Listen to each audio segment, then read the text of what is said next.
Ok, muy buenas tardes. Es una alegría enorme encontrarnos nuevamente en este espacio virtual. En nombre de todo el equipo que conforma Ready, les damos la más cálida bienvenida y les agradecemos por hacer una pausa a sus agendas para seguir aprendiendo y construyendo juntos. Nos encanta verlos tan activos, así que ayúdenos y cuéntenos desde qué ciudad o desde qué lugar nos están viendo. Hoy damos inicio a esta jornada que hemos preparado con muchísima dedicación. Y es un día muy especial porque tenemos el honor de recibir nuevamente a una profesional excepcional. Nos acompaña la magíster especialista Viviana Inés Canulli, profesora de inglés con casi 30 años de trayectoria en enseñanza y formación docente. Para quienes se suman hoy por primera vez, Viviana cuenta con una formación de altísimo nivel, es magíster en educación bilingüe, especialista en inclusión y diversidad educativa, y posee múltiples diplomaturas en autismo, TDAH, dislexia, neurodesarrollo y adecuaciones curriculares.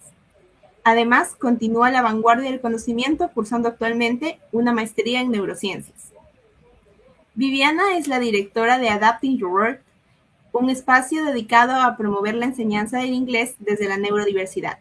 Desde enero del 2026 asume un rol fundamental como presidenta de la Asociación Argentina en Neurodiversidad Educativa y Social, impulsando políticas inclusivas a escala nacional e internacional.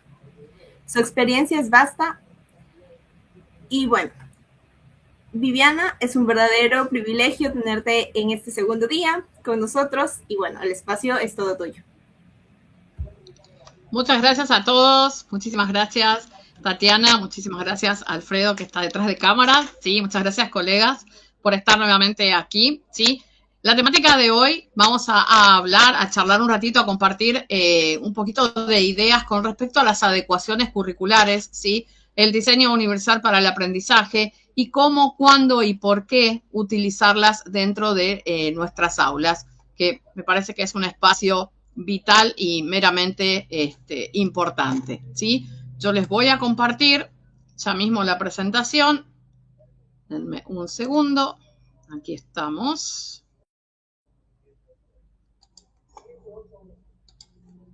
Acá vamos, sí. Acá está. Bueno, vamos a abrirla. Bueno, como les decía, ¿se ve ahí, Tatiana? ¿Se ve bien? Perfecto. Como les decía, hoy vamos a hablar sobre adecuaciones curriculares para la neurodiversidad, ¿sí? ¿Por qué hablamos de adecuaciones? Porque también podemos hablar de con otras palabritas, como cerramos ayer el webinar de ayer terminó justamente con estas palabritas, que son adecuaciones, ajustes, configuraciones, adaptaciones, intervenciones, y la que a mí más me gusta, que es personalizaciones. ¿Por qué les estoy marcando todas estas diferentes ideas? Porque seguramente al haber, hay personitas, hay colegas de diferentes países, ¿sí? Y seguramente en los diferentes países se habla con una denominación diferente. ¿Por qué? Porque como todo, ¿sí? En nuestra vida hay una burocracia que es la que marca una terminología específica, ¿sí? Un glosario específico dentro de una línea política, llamémosle específica, ¿sí? Por ejemplo, aquí en Buenos Aires, yo estoy en Buenos Aires, en Argentina, hasta principios del año pasado, hasta principios de 2025, se las llamaba adecuaciones curriculares. Y luego, al haber un cambio dentro de la parte, llamémosle, política de la Secretaría de Educación de Provincia de Buenos Aires, se las comenzó a llamar intervenciones, ¿sí?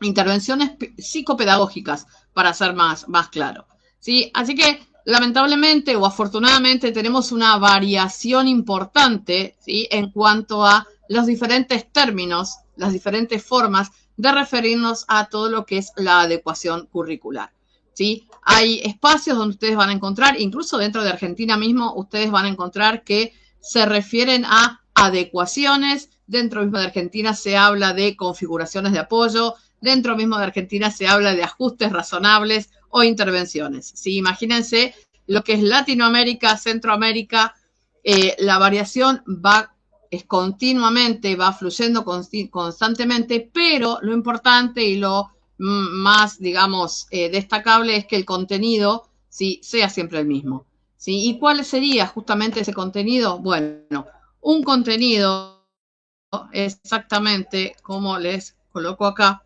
¿sí? No es esto. Aquí estamos. Acá está. Flexible, diverso, con un contexto, ¿sí? Participativo y personalizado antes que nada. ¿Por qué? Porque cuando hablo de una adecuación curricular o de una decisión pedagógica, ¿sí? Algo intencional, algo que le permita al estudiante garantizar el acceso, la permanencia, el aprendizaje, la participación concretamente, ¿sí? Que cada estudiante tenga la oportunidad de poder aprender, que cada estudiante tenga la oportunidad de asimilar un conocimiento, ¿sí? De sus diferentes maneras.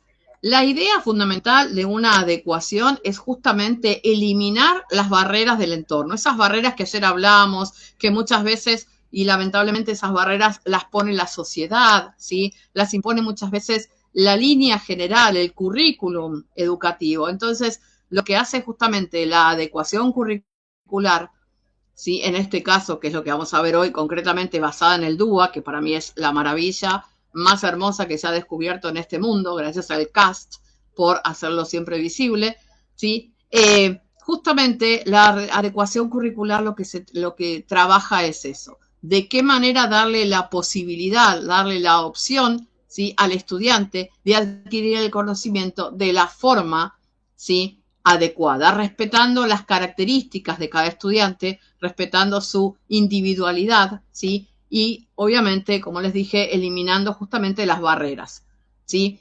Tengamos en cuenta esto, la adecuación curricular, chicos, no es una simplificación del aprendizaje, ¿sí? No es algo que facilita el aprendizaje en cuanto a contenido, no, al contrario, es algo diferente, es una respuesta ética y profesional justamente a la diversidad. Yo no estoy facilitándole a mi estudiante un aprendizaje, sino que le estoy facilitando la manera en que él adquiere ese aprendizaje, ese conocimiento concretamente, ¿sí? Entonces siempre tengamos en cuenta eso porque muchas veces, lamentablemente, existe ese mito. Ah, ¿tiene adecuaciones curriculares? Wow, la tiene re fácil porque la profe le hace todo, la profe le da todo mucho más fácil, le baja el nivel. No, no, la historia no es esa, ¿sí? La historia es justamente de qué manera mi estudiante responde, asimila el contenido, de qué manera mi estudiante expresa ese contenido que asimiló, ¿sí?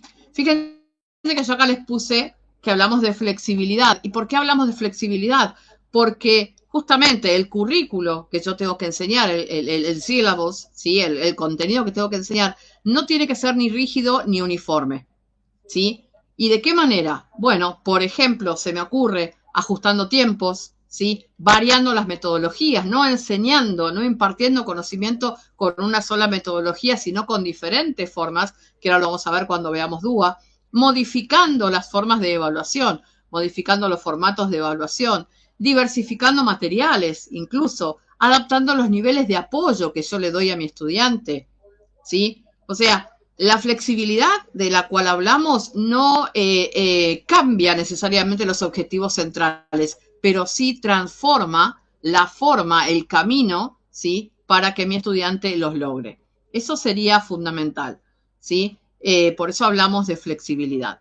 ¿Por qué de diversidad? Bueno, justamente porque si una adecuación curricular parte del reconocimiento de que la diversidad es una norma y no es la excepción, ¿sí? Justamente, ¿sí? Hablamos de la diversidad como una norma y no como una excepción.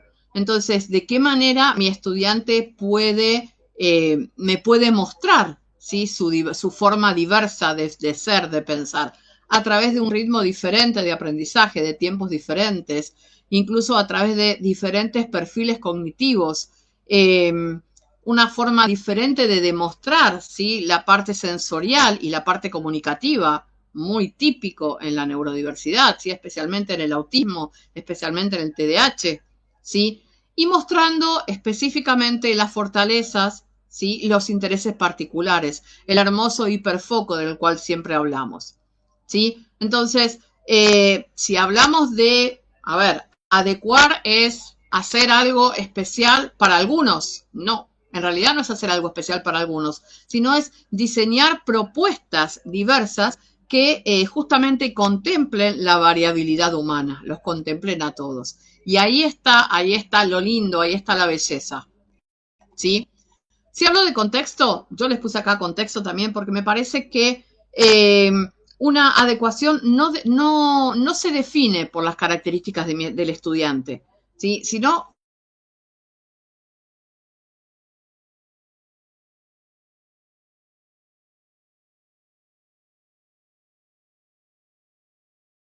justamente las barreras no están en un alumno, ¿sí? Si las consignas son poco claras. Si yo en ese contexto tengo consignas largas, extensas, sin pequeños iconos que me marquen concretamente qué es lo que quiero, ¿sí? La consigna es complicada, es extensa, es larga, con una letra que por ahí no es la adecuada para una persona neurodivergente, con un tamaño de letra muy pequeño, con un amontonamiento de contenido, bueno, lamentablemente eso va a ser una barrera para el aprendizaje enorme, ¿sí? Y va a formar parte de una consigna poco clara.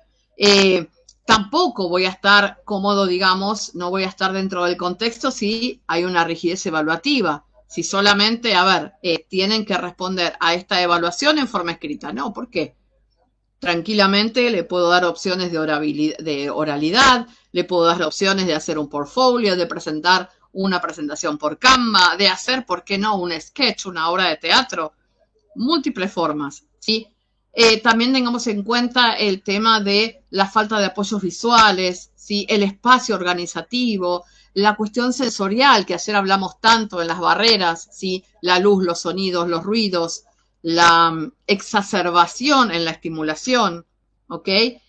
Entonces, finalmente, hablamos de la participación, ¿sí?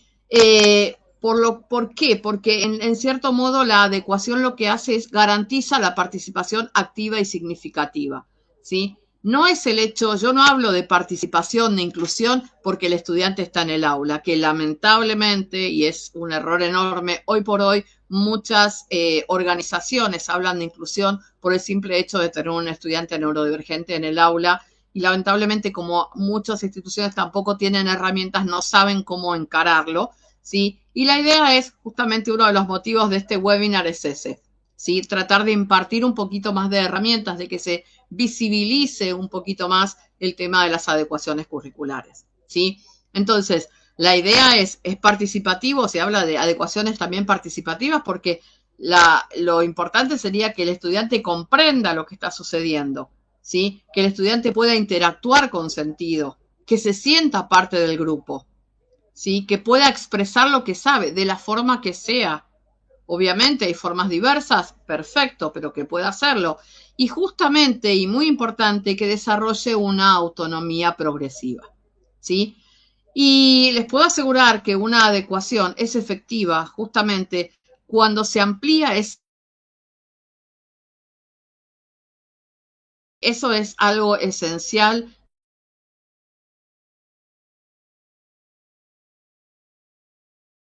Si hablo de una adecuación curricular, estoy hablando de una estrategia pedagógica flexible, ¿sí? Que reconoce la diversidad, analiza el contexto y justamente ajusta el proceso de enseñanza. ¿Para qué? Para garantizarle a un estudiante la participación plena y significativa dentro de un salón de clase o dentro de una clase, ¿ok? De eso se tratan las adecuaciones curriculares. Bueno, vamos a volver para atrás y yo les voy a presentar aquí un pequeño video, a ver si logramos hacerlo correr.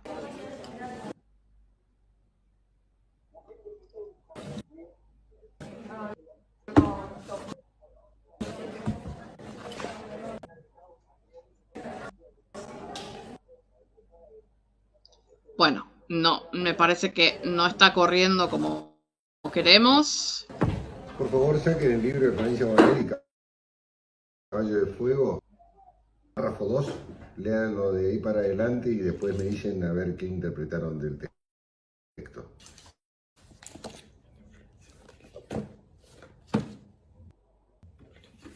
¿Qué libro dijo que hay que sacar? Bueno, les decía, no está corriendo como queríamos el video, pero Sencillamente esto sería un simulacro de un salón de clase, ¿sí? En el cual el profesor le propone al estudiante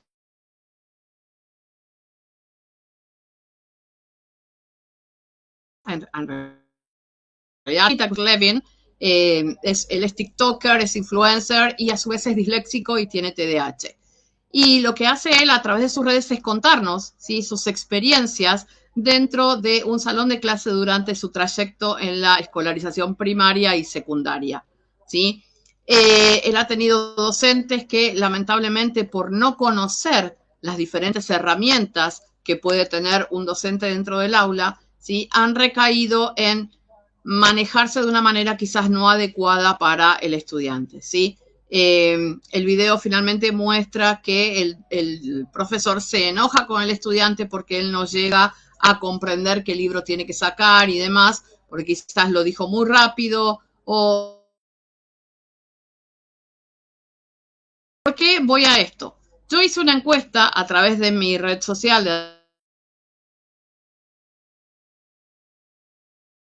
¿por qué no se realizan las adecuaciones para estudiantes neurodivergentes? Sinceramente, ustedes ven ahí un resultado que a mí, les voy a ser sincera, me dolió un montón. Y después, al principio me enojé porque que me digan, no las considero útiles, tengo muchos estudiantes en el salón. Claro, pero yo desde mi punto de vista me enojé, porque dije, ¿cómo? ¿Qué me está diciendo? Yo hace 31 años, mañana van a ser 31 años, que estoy en aulas de clase, ahora ya no presenciales, sino online, y si yo los puedo hacer, y lo he podido hacer, ¿por qué? A ver, mis colegas no lo pueden hacer.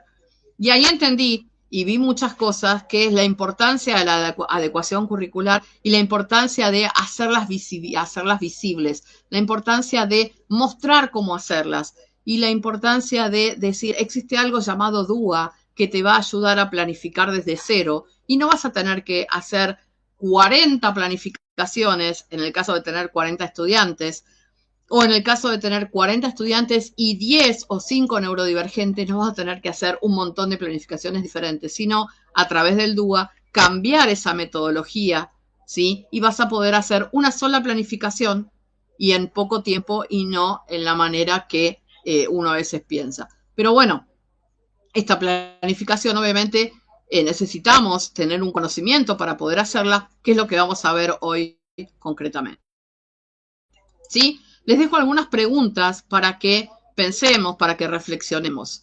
¿Cómo decidir qué apoyos implementar, cuándo y por cuánto tiempo, según el perfil neurodivergente de cada estudiante, sin caer en la sobreasistencia ni limitar su autonomía? ¿Sí? También, cómo usar estratégicamente recursos tecnológicos y espaciales para favorecer la participación de estudiantes neurodivergentes sin que se conviertan en barreras invisibles. Todo esto vamos hoy a verlo, vamos a tratarlo concretamente. ¿Hasta qué punto adaptar las evaluaciones sin desvirtuar los objetivos pedagógicos y cómo asegurar consignas accesibles a distintos perfiles de procesamiento o comunicación? Y también, ¿qué prácticas concretas podemos incorporar para que todos los estudiantes, especialmente quienes tienen dificultades en la comprensión verbal o social, participen con sentido y se sientan parte del grupo? Entre la clase de hoy más la sesión de mañana vamos a responder a todas estas preguntas, ¿sí? Porque vamos a trabajar concretamente con lo que es adecuación curricular, significativa y no significativa, y también algunas de acceso, y mañana vamos a trabajar concretamente con la adecuación desde la emocionalidad, la psicología positiva y la PNL, ¿sí? Para que estemos un poquito más empapados en el tema. Bueno, hablamos de qué se trataba. Fíjense, acá yo les hice un pequeño resumen. Las adecuaciones curriculares son proceso dinámico que modifica y adapta el programa de estudios para satisfacer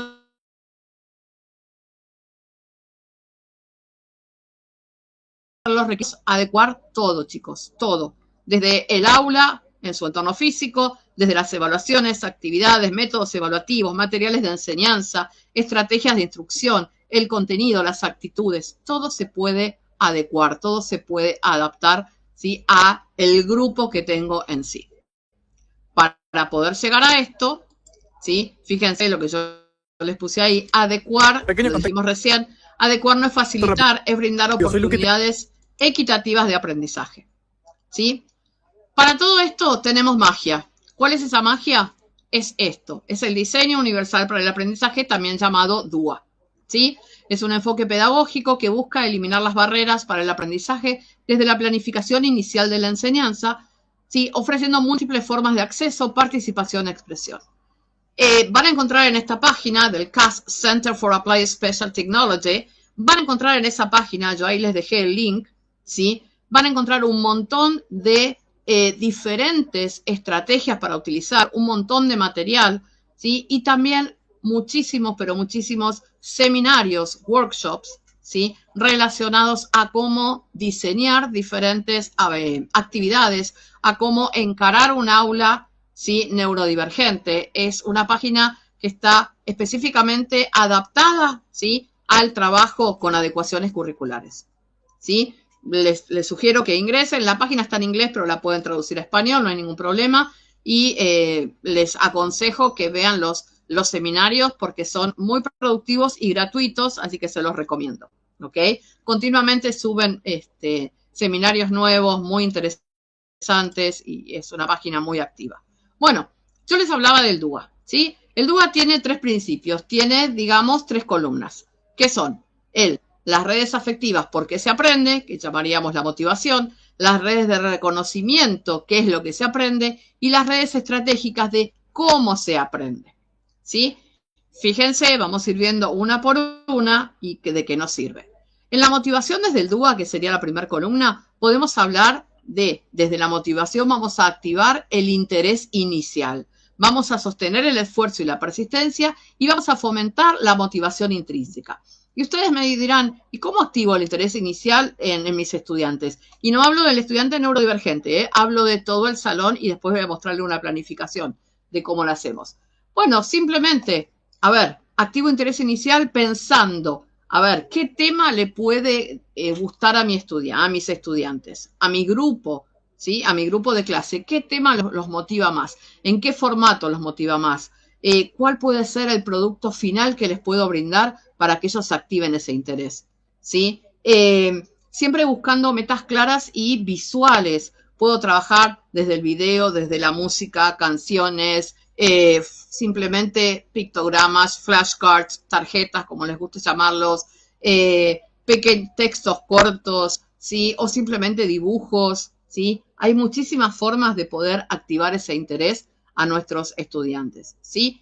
E incluso el debate, sobre todo con los estudiantes más grandes, ¿sí? Más adultos, digamos, los que están en secundaria, high school, ¿sí? El tema del debate, que les gusta muchísimo debatir, ¿sí? Siempre por ahí hacer alguna preguntita motivadora, alguna pregunta provocadora, ¿sí? Desafíos cortitos, contar alguna historia. Yo siempre recuerdo acá en Argentina 2022 fue que Argentina salió campeón de la Copa de Fútbol. Bueno, sí, creo que fue 2022. Bueno, no estoy segura, no recuerdo, pero creo que sí. Recuerdo que al día siguiente, sí, todavía estábamos en clase o día siguiente de algún partido, algunos docentes solíamos ponernos alguna camiseta identificatoria de otro equipo de fútbol que por ahí no era el de Argentina, Brasil o España y demás, y de repente sucedía que un docente llegaba, que ha sido mi caso, llegaba al salón de clase y empezaban a debatir, y empezábamos y bueno, y yo de repente les pautaba, les escribía en el frente alguna pregunta, ¿sí? Relacionada por ahí al equipo de fútbol que yo estaba representando o qué les parecía, y ahí empezaban a motivarse, ¿sí? O sea, esas pequeñas cositas desde un disfraz, ¿sí? O una ropa diferente a la usual o desde una característica diferente a la usual, podemos activar ese interés, ¿sí? Es fundamental, tengámoslo siempre en cuenta. Entonces, es específico, y si tengo un estudiante neurodivergente, en especial un estudiante autista, está bueno, ¿sí? Poder hacer esa activación a través de un hiperfoco. ¿Qué es el hiperfoco? Es un tema recurrente que mi estudiante autista, por ejemplo, trata constantemente. Por ejemplo, yo siempre cuento la misma situación que he tenido hace muchos años con un niño de 4º grado, que él era fanático, amaba los dinosaurios. Bueno, en un momento propuse un tema sobre dinosaurios y vi que este chiquito tenía un conocimiento con respecto al tema desde el punto de vista histórico, biológico, geográfico, y dije, ya está, que dé la clase él, que prepare él la clase porque se va a sentir muy cómodo, es una motivación enorme para levantar su autoestima, típico de la persona neurodivergente que tiene autoestima bajo.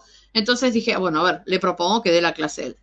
El estudiante preparó esa clase con un montón de material, dio una clase hermosa, sus compañeros estaban felices y les puedo asegurar que dio una clase mucho más interesante que la que hubiera dado yo, porque, y el chico tenía un conocimiento 3 veces más de lo que yo tenía en ese momento.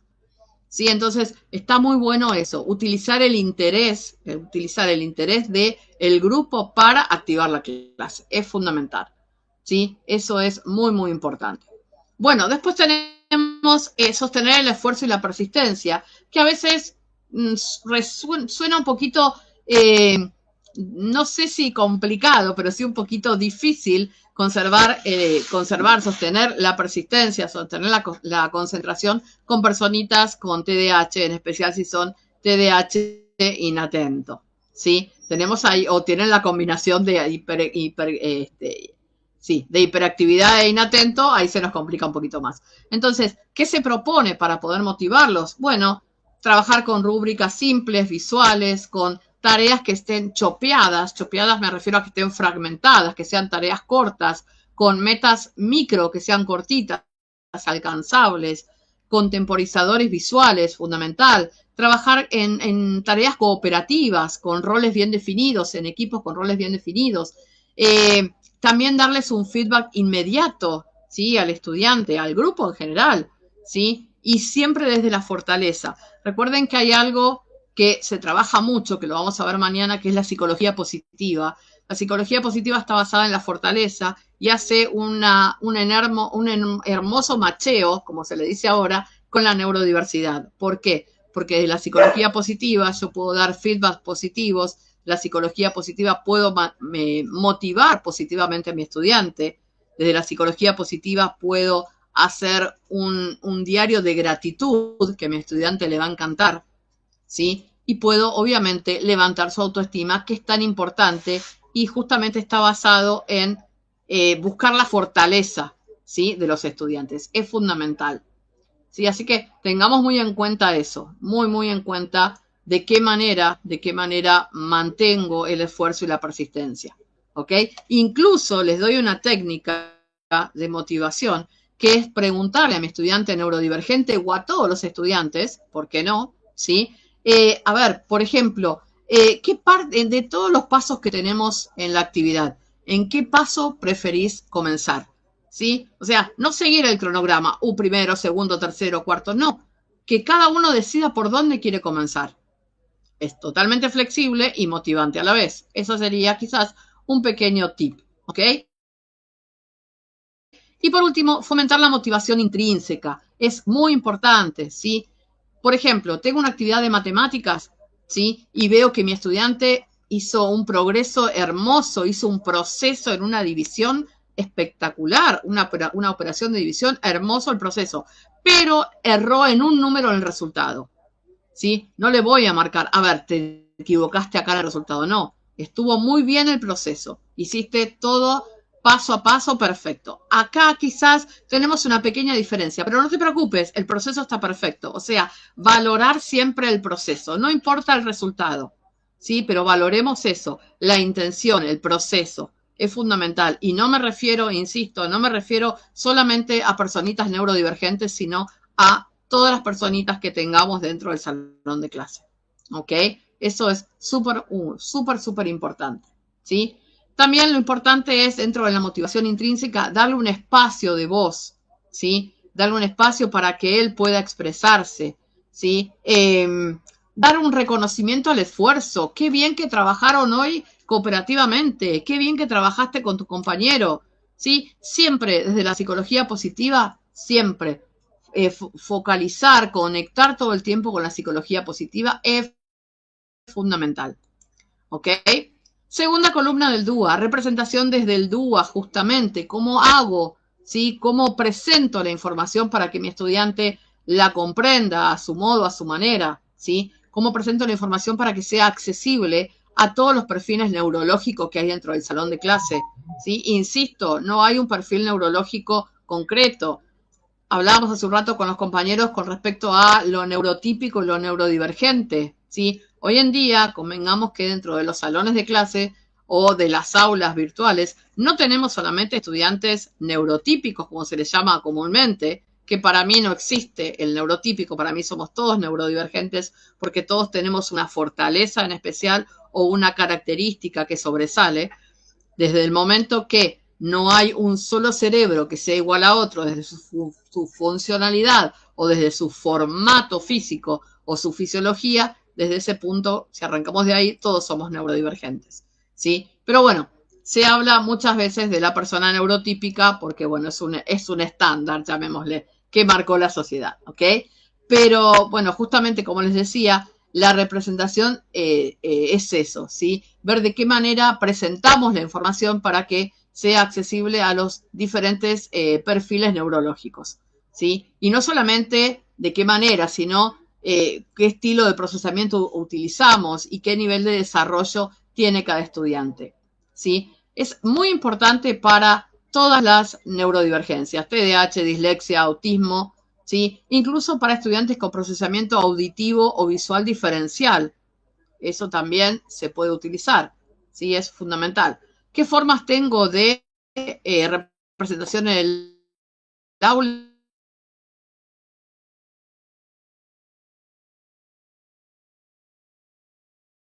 Significa acceder sensorialmente, utilizar texto combinado con audio, videos con subtítulos, las imágenes con presentación oral, como estoy haciendo en este momento, gráficos con presentación escrita, pictogramas, mapas conceptuales, los mind maps tan famosos, infografías, modelos concretos o también manipulativos. Se me ocurre colores, el uso de los colores para organizar la información, de título, subtítulo, párrafo, ¿sí? O en un texto por ahí, si quiero diferenciar lo que es la introducción, el nudo y el desenlace a través de los colores, hermoso. El tamaño y tipo de letra accesible, que vamos a ver hoy qué tipo de letra utilizar, ¿sí? Entonces, hay muchas formas para trabajar desde la percepción, ¿ok? Es fundamental y es súper importante, ¿sí? Después tenemos las formas múltiples del lenguaje y los símbolos, diferentes formas de trabajar desde el lenguaje y los símbolos. Por ejemplo, puedo utilizar un glosario visual, ¿sí? Puedo utilizar en un texto las palabras claves resaltadas, remarcadas en negrita, incluso en las instrucciones. Es esencial y súper importante utilizar una instrucción corta con el verbo operativo marcado en negrita o en otro color, no subrayado. ¿Y por qué no subrayado? Porque en la persona que tiene dislexia, ¿sí? Esa línea que tiene debajo de ese verbo operativo se puede llegar a confundir, ¿sí? Al formato de la palabra. Entonces, es esencial por ahí, sí, resaltarlas o marcarlas en negrita. Y por qué no, como hablamos ayer en algún momento, colocarle un icono de la acción que me está pidiendo la instrucción. Por ejemplo, si la instrucción me dice escribe 5 oraciones, bueno, escribir, colocar el iconito de la manito escribiendo o del lapicito escribiendo, ¿sí? Es muy importante, ¿sí? También tengamos en cuenta en las formas del lenguaje y símbolo cuando tenemos que trabajar con metáforas, ¿sí? La personita neurodivergente y en especial la persona autista no va a descifrar esa metáfora porque ellos entienden todo y comprenden su mundo literalmente. Entonces, es muy importante, ¿sí? Si voy a trabajar con metáforas, explicarlas antes y ya que estoy, la explico para todo el grupo, ¿ok? No solamente para la persona autista. Si hablo de un vocabulario nuevo, en el caso de lengua, en el caso de algún idioma, inglés, francés, es ideal trabajar con imágenes, con videos que estén representando, ¿sí? Esos nuevos significados, ¿sí? Y siempre tratar de utilizar ejemplos concretos antes de trabajar con lo abstracto. ¿Por qué? Como les dije, la persona neurodivergente necesita lo concreto, ¿sí? Necesita una estructura que lo esté sosteniendo, ¿ok? Lo abstracto puede llevar a confusión, ¿sí? Yo hoy les hablaba del tema del autismo con el tema de la metáfora y también ahí va incluido cuando digo algo entre líneas, cuando hablo con ironía. Mi estudiante autista no lo va a entender.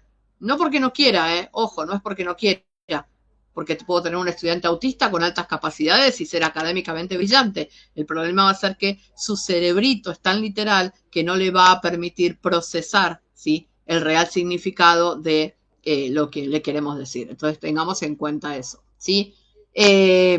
Otra cosa a tener en cuenta en el lenguaje simbólico y símbolos, como les dije hoy, tengan en cuenta, chicos, siempre el tema de las instrucciones, que sean instrucciones cortas, por favor.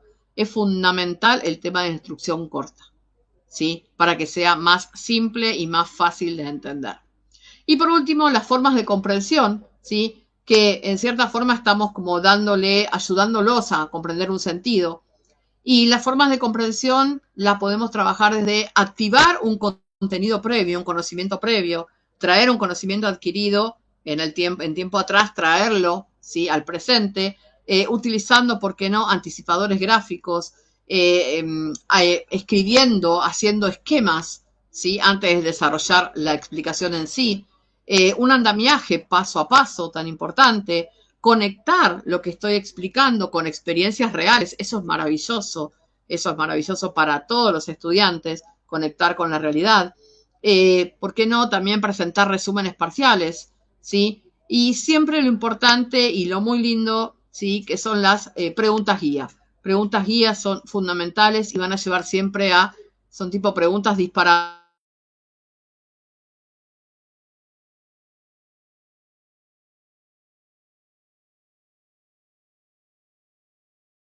¿Sí?, como estrategia potente, que sería, primero vemos el mapa general y después entramos en los detalles. Es como la fórmula esta que se utiliza cuando uno hace una comprensión lectora, el scanning y el scanning. Los que estamos en inglés lo conocemos mucho porque se trabaja mucho en exámenes internacionales. El scanning, el scan y skin, ¿sí?, son dos técnicas justamente de buscar primero la idea global y después ir al detalle, ¿sí? Entonces, justamente dentro de las formas de comprensión también se trabaja eso. Y por último, la última columna del DUA es la acción y expresión en sí del DUA, ¿sí? ¿Y cómo puedo podemos hablar desde el DUA, las diferentes formas, ¿sí?, las diferentes representaciones que mi estudiante tiene para hacer esa expresión, esa devolución, llamémosle, las formas de expresión y comunicación y las funciones ejecutivas. O sea, las tres están marcadas en lo que sería la expresión, la devolución que mi estudiante va a hacer. Que lo puede hacer, llamémosle la evaluación, un producto final. Bueno, se puede hacer desde el DUA de diferentes maneras. Pueden trabajar con un video corto animado, ellos sí lo pueden crear. Hoy que utilizan tanto Canva u otras aplicaciones, Grammarly, trabajar desde ahí y ellos mismos construir desde ahí la devolución, ¿sí?, como parte de la evaluación. O bueno, si están en una escuela tradicional, lamentablemente se va a trabajar con la forma escrita, pero en lugar de trabajar con la forma escrita convencional, puedo trabajar con la forma escrita a través de un multiple choice, de diferentes opciones, a través del dibujo, ¿sí?, a través de un escucho y completo, ¿sí?, completar espacios. Hay muchísimas formas para trabajar las devoluciones. O como les dije también antes, ¿sí?, que ellos mismos vayan haciendo, se me ocurre en este momento, los niños pequeños, ¿sí?, los niños de la infancia, los niños de jardín de infantes, de infancias, trabajar con plastilinas, ¿por qué no? Hacer una pequeña devolución con plastilinas. Plastilinas son las masas, que bueno, plastilina ya, no sé si existe todavía la palabra plastilina, pero sí, las diferentes masas que se forman en los primeros grados en las clases de arte, en los jardines de infantes también. Y sobre todas las cosas, chicos, y esto es un consejo que les voy a dar por sobremanera, la exposición oral. No quizás para el estudiante autista, porque el estudiante autista vieron que con el tema de la interacción es difícil un poquito que se pueda expresar, pero sí para la persona con dislexia o con TDAH o dislexia y TDAH, que usualmente son comorbilidades, ¿sí?, trabajar con la parte oral. Ese video que no pudimos ver, que nos cuenta Lucas Slevin, él nos dice concretamente, que ahora después si quieren les subo el link, nos dice concretamente que durante toda su trayectoria de secundarios padeció muchísimo el tema de no poder dar sus lecciones oralmente y siempre tuvo que hacerlas en forma escrita. Y claro, él al tener dislexia, si se quería copiar, no podía copiarse, no podía hacer trampa porque no entendía lo que había escrito, ¿sí? Si quería que un compañero le soplara y seguramente tampoco iba a entender lo que el compañero le estaba diciendo porque quizás el compañero no podía hablar, pero sí podía expresarlo por escrito y tampoco lo iba a entender. Entonces, él siempre habla de eso, ¿no? De la posibilidad que finalmente en ese video el docente le da en su última materia, que era una materia de inglés, Biology o Geography, no me acuerdo. No, creo que era Geography. Y él le agradece tanto al profesor que después de tantos años, por fin alguien le dio la opción de tomarle una lección oral, de que él pudiera rendir ese examen final, pasar ese examen final con un 10 total, que es la nota máxima aquí en Argentina, en la oralidad, que seguramente en la forma escrita no lo hubiera podido hacer, ¿sí? Entonces, es algo esencial. El tema de la oralidad, ténganlo siempre en cuenta, siempre en cuenta. Y el tema de la flexibilidad también, chicos. Busquémosle siempre la vueltita, siempre traten de buscar la forma, ¿sí? De entregar la información que no sea siempre la misma, de utilizar diferentes metodologías y que nuestro estudiante elija la forma que él tiene de expresión que le sea más cómoda, ¿sí? Que para él sea lo más cómodo, ¿ok? Entonces, de esto se trata un poquito el DUA, ¿ok? Bueno, clave pedagógica. Acá les muestro un poquito cómo puedo hacer una clase, ¿sí? Tengo un curso de 40 alumnos. El DUA no significa hacer 40 planificaciones diferentes, como les dije hace un rato, sino que es diseñar una propuesta flexible que incluya opciones estructuradas. El DUA lo que hace, fíjense la pregunta original, ¿cómo adapto para 10 estudiantes? Que son los 10 teóricamente neurodivergentes, ¿sí? El DUA te va a transformar esa pregunta y te va a decir, ¿cómo planifico para que los 40 estudiantes puedan aprender desde sus diferencias? Bueno, utilizando todas estas claves que vamos a ver ahora. Quizás nos llevemos un poquito más de tiempo porque no sé si vamos a llegar para el horario justo. Ejemplo de planificación con DUA, un segundo año de secundaria, estudiantes de 14, 15 años, cantidad 40 estudiantes, 10 son neurodivergentes, con TDAH, con autismo, con dislexia, ¿sí? La materia es lengua española en este caso, el tema es texto narrativo, el cuento corto. Una clase de 80 minutos, el objetivo de esa clase, que es fundamental esto, el objetivo, ¿cuál es? Es que los estudiantes identifiquen la estructura del cuento, el inicio, el nudo, el desenlace, y produzcan una narración breve. Y ahora van a ver por qué les hablo del objetivo de la clase. Fíjense, ¿cómo planifico desde el DUA? ¿Cuál es la idea? ¿Sí? ¿Cuál es la idea para planificar desde el DUA? Bueno, como dijimos, múltiples formas de representación. En este caso, ¿sí? Les puedo dar, ¿sí? A mi estudiante un montón de formas de representación. ¿Cómo presento la información? Como hablamos hoy, ¿sí? Puede ser texto, video, flashcards, no sé, una pregunta, ¿sí? Que para debate, una pregunta que abra las puertas, fundamental. Las formas de representación, tener siempre en cuenta eso. Con las múltiples formas de acción y expresión, ¿sí? En este caso, múltiples formas de acción o expresión puede ser, mi estudiante puede interactuar levantando la mano o escribiendo en la computadora, puede grabar un audio, ¿sí? Puede interactuar a través de un audio si es que no quiere hablar, típico de un estudiante autista, ¿ok? Puede responder oralmente, puede utilizar, en el caso, si es un autista no verbal, un teclado predictivo para ir contando, para ir manifestándose, puede señalar, arrastrar, manipular materiales, ¿sí? Acá es esencial, súper importante el tema de la tecnología. En la acción y expresión juega la tecnología todo el tiempo a favor de nuestros estudiantes y también de nosotros. Es fundamental, ¿sí? Y por qué no también un aprendizaje con movimiento, que se pueda mover, ¿sí? Que podamos nosotros expresarles diferentes pautas y que ellos puedan también devolvernos esa asimilación de conocimiento en forma de un baile, en forma de una canción, en forma de un sketch, ¿sí? Algo que refleje el tema del movimiento, ¿ok?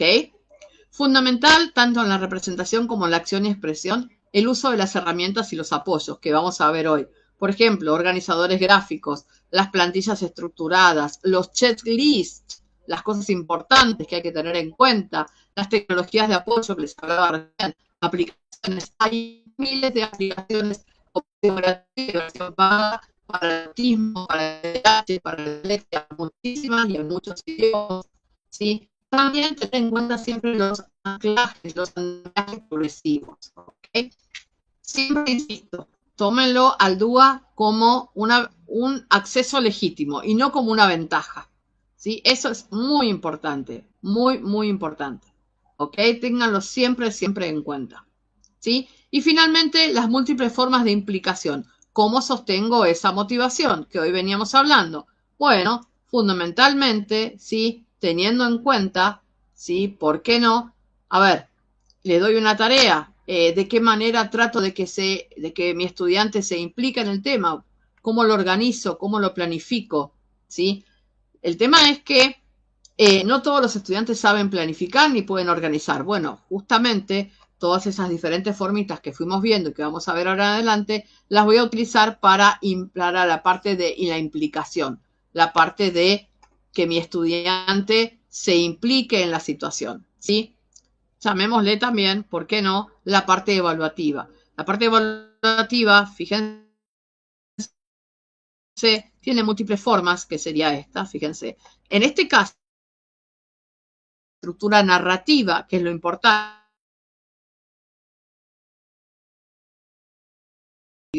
Y fíjense que no se penaliza la ortografía si el objetivo es estructura narrativa, salvo que sea contenido trabajado específicamente. A eso quería llegar, ¿sí? Al tema de la corrección ortográfica, ¿sí? ¿Por qué? Porque muchas veces cometemos el grave error de corregir todas las como llamadas, muchas veces se le llama falta de ortografía, ¿sí?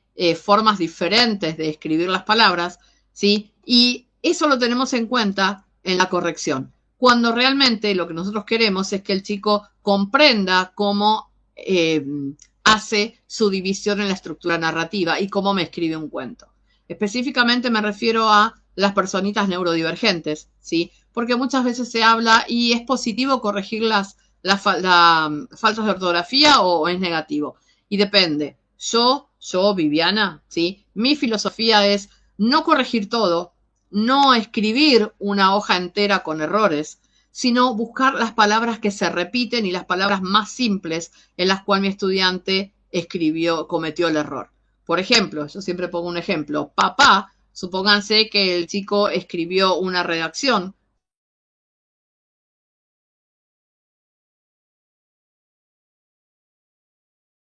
sobre nudo, un hermoso desarrollo y un hermoso cierre, un hermoso desenlace, pero escribió la palabra papá 5 o 6 veces sin la tilde.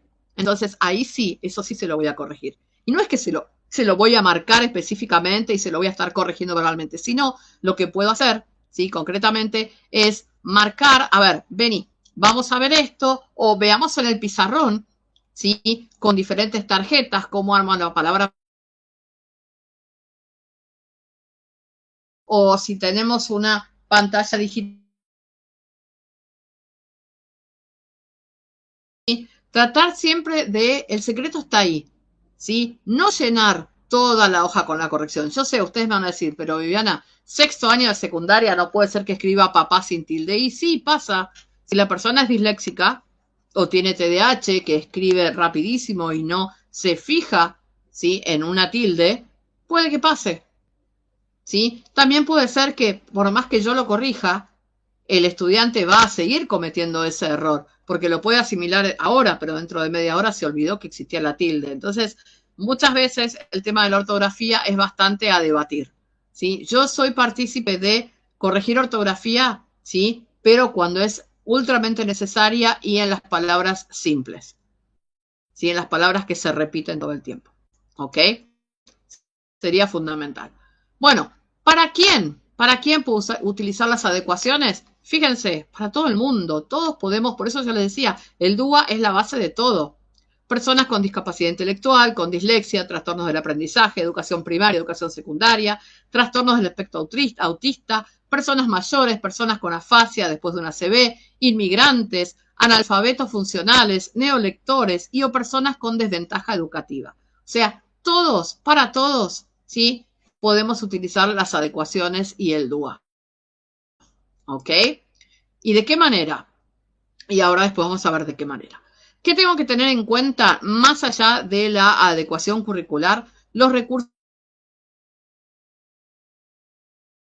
espacios que tengo dentro del aula. Hoy por hoy se utiliza mucho, ya no utilizamos más el aula en bancos uno detrás del otro, ¿sí? Sino más rondas, más mesitas como en los jardines infantes, un aula flexible, ubicación preferencial para estudiantes con alguna discapacidad física, alguna discapacidad motora, ¿sí? Los sectores, los espacios de regulación sensorial, emocional, que lo vamos a ver mañana, las aulas de las calmas, recursos comunicacionales, tener en cuenta los iconos que vamos a ver hoy, las instrucciones, fundamental poner los iconos, ¿sí? El lenguaje simple y claro, muy importante, que no sea algo monótono, algo que el estudiante se duerma por la monotonía, ¿sí? Tratar siempre de hacer una subida y una bajada de sonidos cuando estoy explicando algo, ¿sí? Grabadores de voz, todo lo que sea recursos comunicacionales visuales, tarjetas, póster. Un consejo acá, yo les recomiendo siempre, y que es más que importante,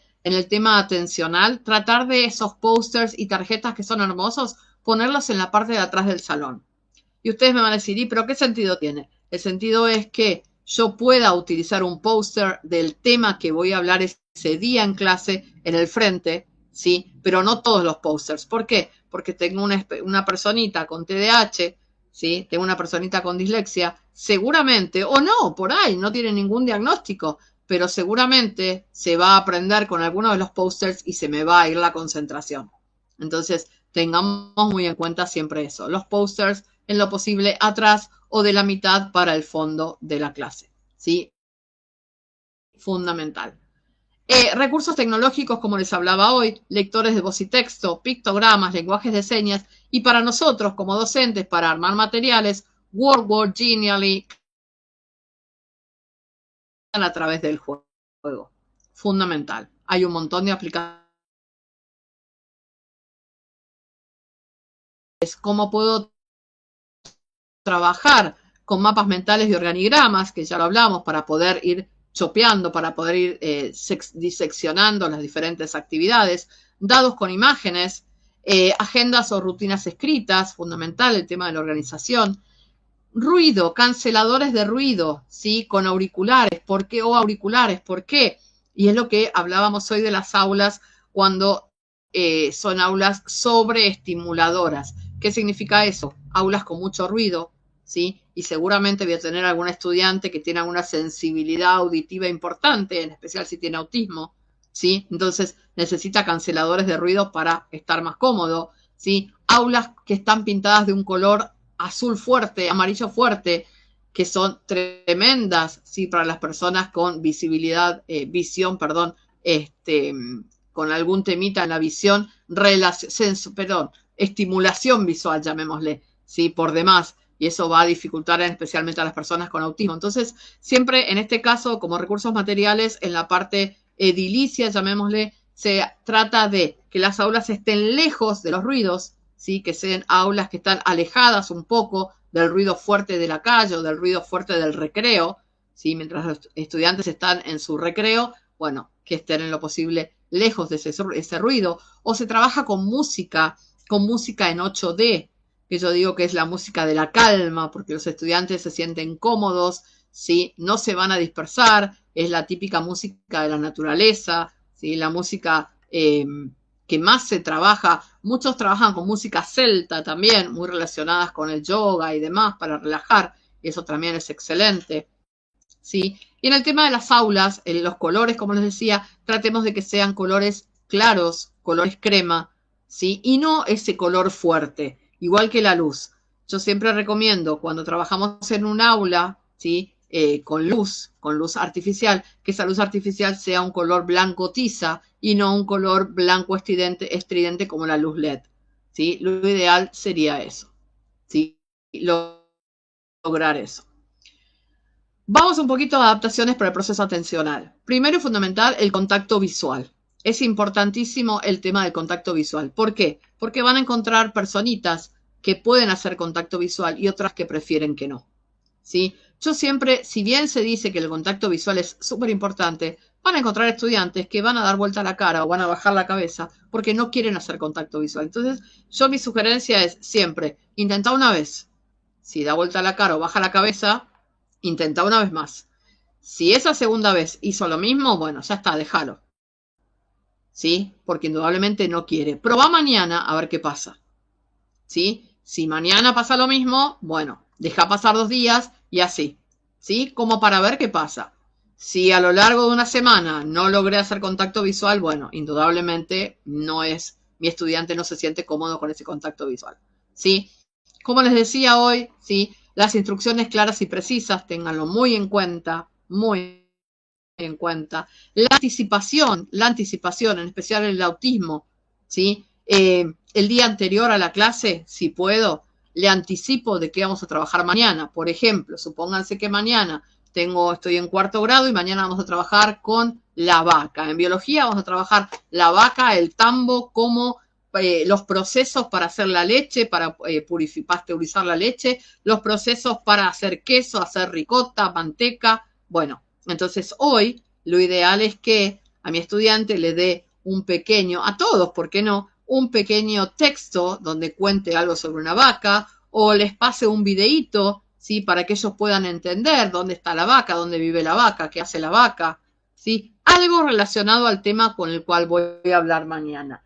Y también es importante en la anticipación, cuando llego a la clase, uno de los tips, escribir en el pizarrón, en la pizarra, ¿sí? Lo que vamos a hacer el día de hoy. Primera hora, tal cosa, luego de eso, tal otra, luego viene el receso, el recreo, luego tal otra. O sea, que mi estudiante sepa qué es lo que va a pasar luego, ¿sí? En la neurodiversidad hay algo que no nos gusta para nada, que es la sorpresa. La persona que es neurodivergente, ¿sí? Si se enfrenta a una sorpresa, se puede desregular y podemos tener una crisis. Entonces, siempre es esencial poder anticipar para prevenir una crisis y una desregulación. ¿Ok? Es fundamental. Bueno, monitoreo, el constante acompañamiento por parte nuestra, por parte del docente, estar siempre cerca de ellos, ¿sí? Para monitorear su producción, para monitorear si entendió. Lenguaje positivo, breve y sugerencias, como les decía hoy, ¿sí? Si hizo una actividad que, por ejemplo, fue espectacular el desarrollo, pero el resultado final no fue el que esperábamos, bueno, a ver, ¿qué tal si lo hacemos de esta otra manera? Ojo, no está mal, ¿eh? No está mal. Está bien y vamos a ver igualmente si lo podemos hacer de esta otra manera. Siempre buscarle lo positivo. Siempre es fundamental, siempre buscar lo positivo. ¿Ok? Reforzar con imágenes, trabajar todo el tiempo. Sonido, imagen y sonido es maravilloso. ¿Sí? Pausas activas y movimientos y tiempos consensuados. Mañana vamos a hablar de las pausas activas que son hermosas, bellísimas. No son recreos, insisto, son momentos consensuados. Son 5 minutitos como para salir de ese eje del cual estamos fluctuando, ¿sí? Y después volver a ingresarlos con más ganas. Yo lo llamo una renovación de energía para poder comenzar a trabajar, ¿sí? Con toda la concentración. 5 minutitos que salimos del eje y nos va a ayudar un montón, ¿sí? Adaptaciones sensoriales e integración para conseguir autorregulación. Acá son maravillosas las cajas de la calma. Las cajas de la calma que las vamos a ver mañana, que creo que ayer algo vimos, son bastante adecuadas. Ubicaciones estratégicas dentro del aula. Es importantísimo que la persona neurodivergente esté lejos de la puerta de entrada, que esté lejos del bullicio, de la bulla de la calle, ¿sí? De la bulla del recreo, que esté lejos de esos momentos, ¿sí? Y siempre que estén cerca nuestro en lo posible y, ¿por qué no, adelante? No en el fondo, porque en el fondo, ¿sí? Los estudiantes disruptivos, los estudiantes que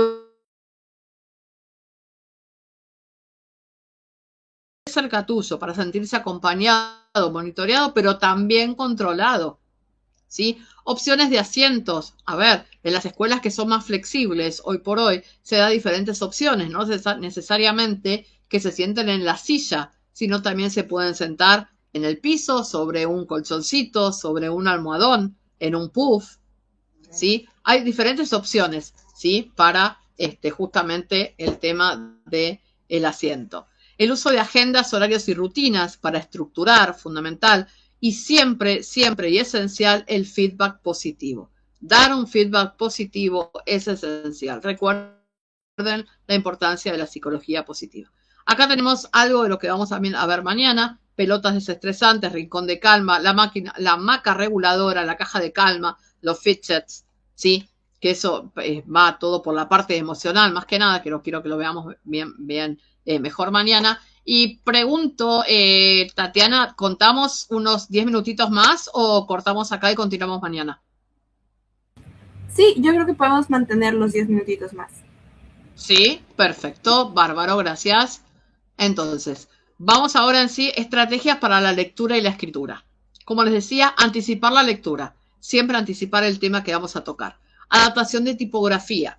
Acá hay un temita bastante, llamémosle desafiante, ¿no? ¿Por qué? Porque algunos tienen una teoría, otros otra. Y yo siempre digo lo mismo. Lo ideal es ver de qué manera reacciona mi estudiante. ¿Recuerdan una frase que les comenté ayer? Que es la mejor información la obtenemos a través de la visión y de los oídos, ¿sí? Todo lo que mi estudiante me pueda decir o pueda yo escuchar que él está diciendo, y todo lo que yo pueda ver que él está haciendo, me va a dar una información enorme. Entonces, si yo de repente tengo un estudiante en la escuela primaria al cual le estoy enseñando, ¿sí?, a escribir, o al cual le estoy enseñando a leer, trato de adaptar el material a una letra sans serif. ¿Qué son las sans serif? Las letras que no tienen sombra. Las letras que son, por ejemplo, como la que tenemos acá en el dibujito, ¿sí? O las letras como Calibri, ¿sí? Times New Roman, Arial, ¿sí? Son letras, fíjense, como yo les fui poniendo acá, que no tienen sombra, son fundamentales, ¿ok?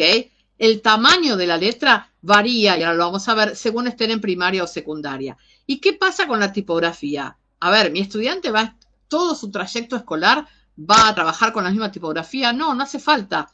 Si yo empiezo ahora un primer grado, ¿sí?, donde inicia su escolaridad con un tipo de tipografía, la puedo mantener con el tiempo. Ahora, si yo, supónganse, estoy en un quinto grado y recibo a mi estudiante con ese tipo de letra, con esa tipografía elegida, y veo que él está muy cómodo, pero también está la posibilidad de darle la opción a que aprenda otro tipo de letra, lo puedo hacer tranquilamente. Respeto la letra que ya tiene adquirida, la tipografía adquirida a lo largo de su trayecto escolar, pero puedo agregar una nueva tipografía, ¿sí? Y acá aparece mucho el tema de la cursiva y la imprenta. Acá en Argentina, al menos hoy por hoy, hay escuelas que directamente no trabajan la cursiva. Enseñan la imprenta desde la base, e incluso en grados, en high school o escuela secundaria, se sigue utilizando la letra imprenta. Se dice, sobre todo en provincia de Buenos Aires, que la letra imprenta es más inclusiva porque todos la pueden entender y todos la pueden escribir. Bueno, pero igualmente no dejemos de lado la cursiva. Pobre cursiva, la cursiva existe, ¿sí? Pero bueno, en la neurodiversidad especialmente se trabaja con la imprenta, y la imprenta mayúscula en especial, ¿ok? Es fundamental. Los tamaños de esa letra puede ser en los niños pequeños en primaria hasta tamaño 16 y en secundaria de 12 a 14. Pero ¿qué pasa? Vamos siempre a lo mismo. Acá depende de mi estudiante, ¿sí? Recuerden, es importantísimo mirar, observar qué es lo mejor para él, qué es lo que él se siente más cómodo. Como decimos en Argentina, el estudiante se tiene que sentir como un pato en la laguna, ¿sí? Sabemos que los patos son felices chapoteando, nadando en las lagunas. Bueno, la idea es que mi estudiante, sea neurodivergente o no, ¿sí?, pueda aprender en esa forma, cómodamente, ¿sí? Porque más cómodo esté, mejor va a poder asimilar contenidos, mejor va a poder prestar atención. Entonces, voy a adaptar la tipografía a tamaño, voy a adaptar la tipografía a su tipografía concreta, a su tipo de letra, dependiendo lo que él me demuestre, ¿ok? Espacio 1.5 es el recomendado, el espacio, sí, fundamental. Adaptar textos académicos a textos simples, sí, que vamos a ver ahora, texto simple o texto plano.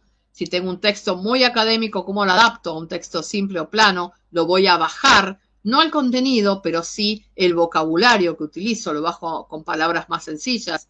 Hoy les comentaba el verbo operativo y palabras claves con negrita, es súper importante. ¿Sí? Resaltar el verbo operativo de la instrucción, de la oración o palabras claves del texto con negrita, no subrayando, ¿sí? Remarcando o marcando con negrita específicamente.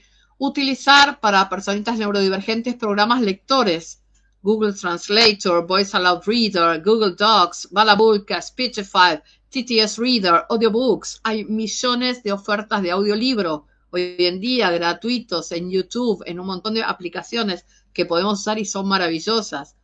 Hay muchísimas ofertas de podcasts gratuitos también que podemos usar y son maravillosos. ¿Sí? No solo para motivar, sino para asimilar conocimientos. Es espectacular. Tiempo extra, fundamental. Tengo una personita neurodivergente, le puedo dar 15 minutos, 20 minutos. Siempre el tiempo extra es súper importante para terminar su actividad. Refuerzo oral, como decíamos hoy. ¿Sí? A una persona con TDAH y con dislexia es fundamental darle el refuerzo oral, darle ese espacio en el que él pueda expresarse oralmente y no solamente en forma escrita, ¿ok? Y lo que hablamos de la ortografía no evaluada, que como les dije, eso es algo que queda a criterio del docente o de la institución, ¿sí? Pero bueno, mi sugerencia es solamente evaluar o corregir la ortografía muy específica, ¿sí? Y no en rojo, olvídense, que todavía increíblemente hay gente que corrige en rojo, olvídense del rojo. Hay un montón de colores, ¿por qué tenemos que usar el rojo? Tratemos de utilizar otros colores, ¿ok?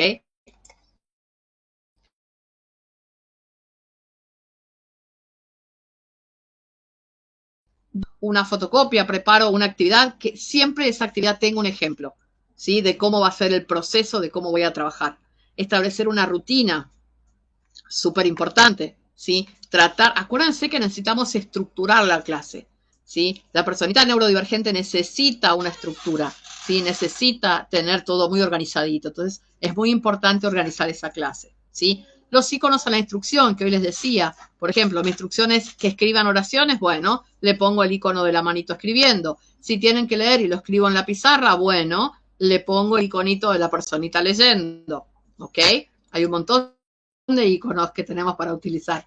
Refuerzos con gráficos, sílabas y palabras, súper útiles todo el tiempo, todo el momento. Así esté enseñando vocabulario, así esté enseñando algo relacionado a la gramática, a la matemática, a la geografía, a la materia que sea. Es fundamental el refuerzo visual, muy importante, muy importante.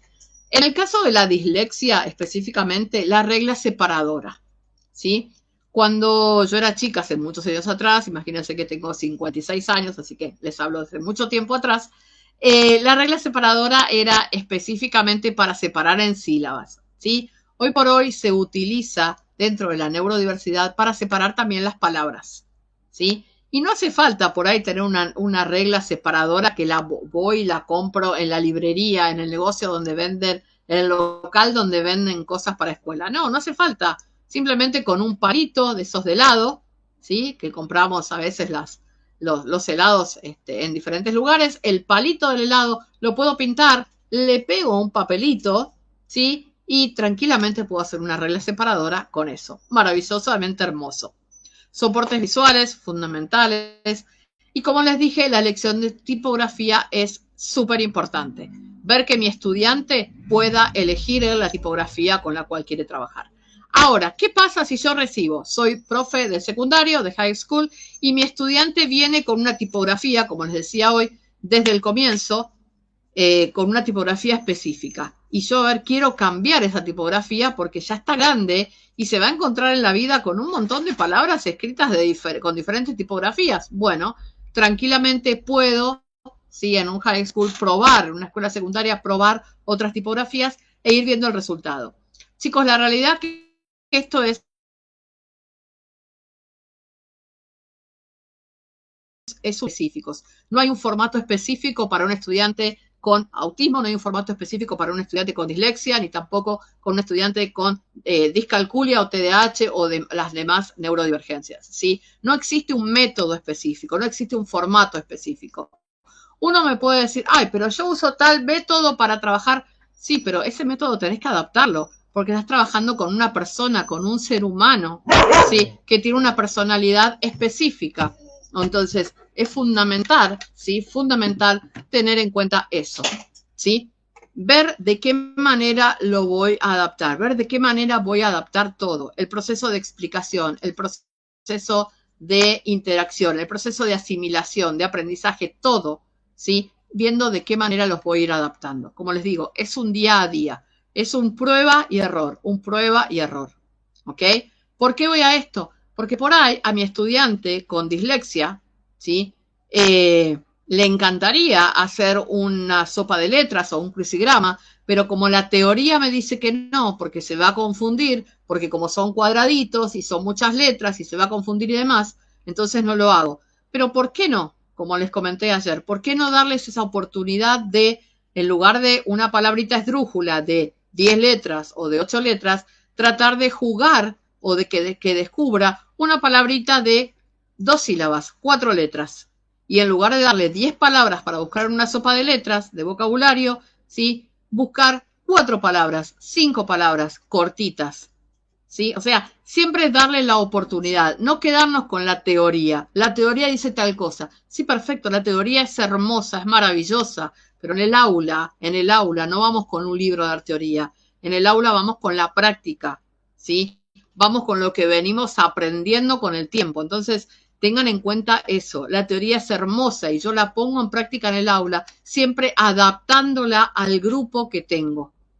¿Sí? No puedo, insisto, no puedo ir con la teoría. En la neurodiversidad no hay una teoría específica, ¿sí? No hay una teoría que me diga esto es así, así, así. De hecho, cuando recibimos diagnósticos, ¿sí? El diagnóstico es hermoso porque me sirve como guía. Yo recibo, a ver, un estudiante que tiene dislexia. Ok, voy a trabajar así, así, así porque tiene dislexia.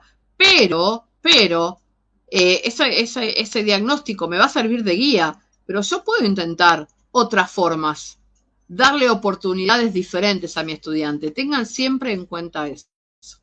Es fundamental. Bueno, acá les puse otra vez 16 para primaria, 14 para secundaria con respecto al tamaño de letra. Algunas de las letras que podemos llegar a usar: Comic Sans, Arial, Helvética, Verdana, Tahoma, Open Dyslexics. Hay un montón. ¿Sí? Ténganlas en cuenta porque hay un montón. ¿Ok?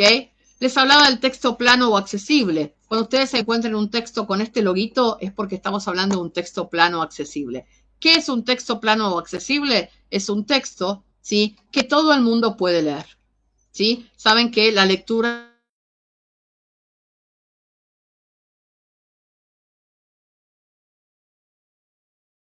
es un deber, eso permite a todo el mundo, a todo ser humano, poder leer, le da la habilidad de leer, ¿sí? ¿Qué es eso? Como dijimos, un texto simple, un texto sencillo, por eso es plano o accesible. ¿Por qué? Porque como les dije, todo el mundo tiene la posibilidad de leer, el derecho de leer. ¿Para qué? Para que todo el mundo lo pueda hacer, lo pueda leer. Ok, ¿quién lo puede hacer? Todos. Todos podemos leer, todos tenemos la habilidad, todos tenemos la oportunidad y el derecho a leer. ¿Y cómo? Y fíjense cómo. Muy sencillamente. Puedo cambiar la puntuación, la tipografía, la gramática, el léxico y las oraciones, los números y las fechas y las imágenes. O sea, todo se puede adaptar. Y fíjense de qué manera. Quiero hacer un texto plano o accesible para algún estudiante específico, neurodivergente o para todo el salón. La tipografía, tener en cuenta lo siguiente. Puedo utilizar una o dos tipografías diferentes dependiendo de la edad de mi estudiante, ¿sí? Y de la elección de mi estudiante, obviamente. ¿Qué tipo de tipografía? Siempre que sean sans serif, font, Arial, Calibri, Tahoma, siempre acuérdense que no tenga sombra. Tamaños de 12 a 16 en secundaria y de 14 a 20 en primaria, siempre dependiendo, acuérdense, de mi estudiante, ¿sí? Párrafos, siempre traten siempre de armar textos en párrafos, división, no importa que sean muchos párrafos, especialmente con TDAH, ¿sí?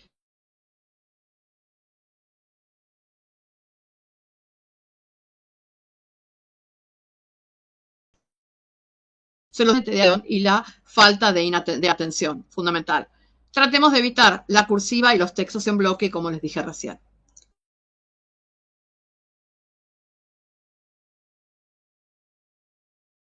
¿Sí?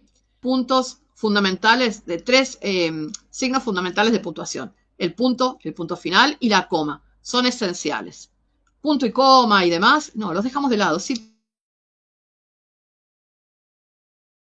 tranquila, ¿sí? Los dos puntos también para poder enumerar, obviamente. La mayúscula, imprenta, como decimos siempre, y el paréntesis también es importante. Pero tratemos de evitar quizás lo más complejo, ¿sí? Como el corchete, como la llave, como el punto y coma, ¿sí? También, si en la puntuación podemos utilizar los signos de exclamación o admiración y los signos de pregunta. Pero todo lo que sea más complejito, corchete, llave, punto y coma, tratemos de dejarlos de lado. ¿Ok? Recuerden que estamos armando un texto accesible o plano. En cuanto a la gramática, tratemos de evitar los tiempos futuros, los condicionales, las oraciones complejas, los subjuntivos. ¿Y a qué me refiero a oración compleja? Sí, es mucho más fácil por ahí que mi estudiante haga dos oraciones cortas, simples, y después que las hizo, yo le pida que las unifique o él mismo se dé cuenta que las puede unificar con un conector, y es maravilloso. Me va a quedar una oración compleja hermosa desde dos oraciones simples, sencillas, unificadas con un conector, ¿sí? La voz pasiva, especialmente los que trabajamos en inglés, ¿sí? Que trabajamos con exámenes internacionales, que es muy usual, niveles B1 y B2, que se trabaje con voz pasiva. Bueno, tratemos de evitarlo. Yo sé que es difícil, pero bueno, si trabajamos con voz pasiva y tenemos que preparar a un estudiante para un examen internacional, tratemos de que no vayamos a los tiempos perfectos, que nos quedemos solamente, ¿sí? Con los tiempos presente, pasado y de última futuro, pero tratemos de evitar los tiempos perfectos, ¿ok? Si trabajamos con voz activa o speech directo y el tiempo imperativo. Ok, oraciones, como les decía, oraciones simples y cortas, formas tratemos de que sean siempre afirmativas y oraciones conectadas por conectores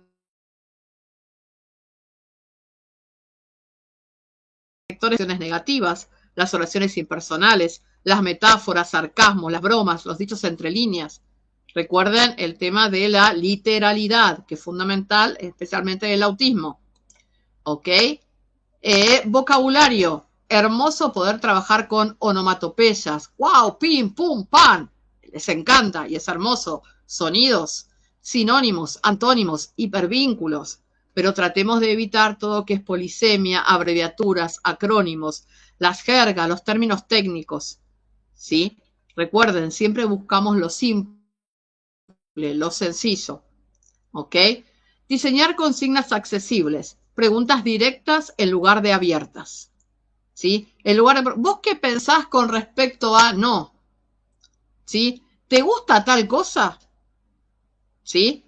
Siempre tratar de buscar que la respuesta sea un sí o un no o una explicación corta, especialmente con niños, con pequeños. Formato mixto de respuesta, también. Tiempo adicional, súper importante. Por ejemplo, contesta estas tres preguntas. ¿Cuál es el personaje principal de la historia? Que escriban una palabra o que la dibujen. ¿Qué problema enfrenta? Bueno, tienen un multiple choice, una acción múltiple. ¿Cómo termina la historia? Me puede hacer la expresión de la historia al final a través de un audio. ¿Sí? Siempre, chicos, es súper importante que busquemos la alternativa. Recuerden que somos todos diferentes, ¿sí? No hay dos personitas iguales. Puedo tener dos estudiantes en el salón con un mismo diagnóstico. Juancito y Pepita, los dos tienen diagnóstico TDAH. Tienen los dos 9 años, pero son totalmente diferentes. Y si yo armo una actividad con Juancito, por ahí me funciona fundamentalmente, hermosamente bien, pero con Pepita no va a funcionar. Y voy a decir, pero Vivi, me enseñaste algo que no me sirve, porque vos me dijiste que esta actividad, esta adecuación la podía usar. Sí, perfecto, pero estás trabajando con personas, con seres humanos y que son neurodivergentes. Entonces, por ahí, con Juancito te funcionó y con Pepita no te va a funcionar porque su cerebro es diferente.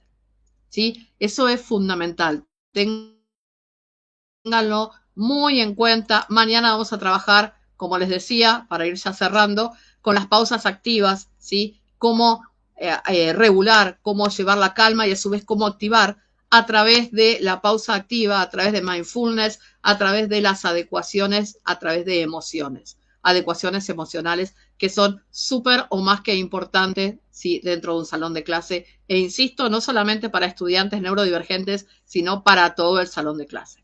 ¿Ok? Bueno, nada, ya cerrando, me pasé 20 minutos. Les agradezco muchísimo. Para los que no estuvieron ayer, estas son mis redes sociales. Me pueden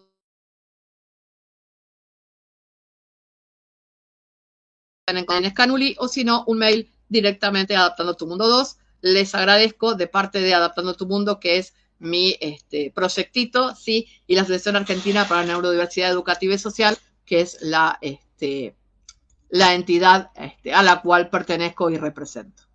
¿Sí? Bueno, nada. Muchísimas gracias y nos vemos mañana. Tatiana. Bueno, muchísimas gracias. Sin duda, Vivi, ha sido una charla muy motivadora. Hemos aprendido muchísimo y te agradecemos. Bueno, me gustaría aclarar un par de duditas que han surgido en el chat. Sí. Respecto a la asistencia, así era previo una necesidad de inscribirse previamente. Por esta vez no es necesario que se haya inscrito previamente, nada más que nos ayuden llenando el enlace que se envió con el formulario. Y respecto al formulario, somos conscientes que tuvimos una dificultad con el formulario, pero es el formulario que deben llenar el que se envió el día de hoy en el enlace. Adicional, creo que el chat estuvo muy activo. Y bueno, creo que todos estuvimos bastante enganchados en el tema de hoy. Bueno, lo que necesiten me pueden escribir, yo no tengo ningún problema, al contrario, con mucho gusto les estoy respondiendo, pero les digo, los espero mañana, ¿sí? Si tienen un ratito, para poder charlar con respecto a las adecuaciones emocionales que son fundamentales y en cierta forma son un acople de todo lo que vimos el primero y el segundo día. Así que bueno, nada, otra vez, muchísimas gracias. Perfecto, así damos por cerrado este segundo día, esperando que todo haya quedado muy claro y bueno, de nuevo la invitación para mañana nuestro tercer y último día.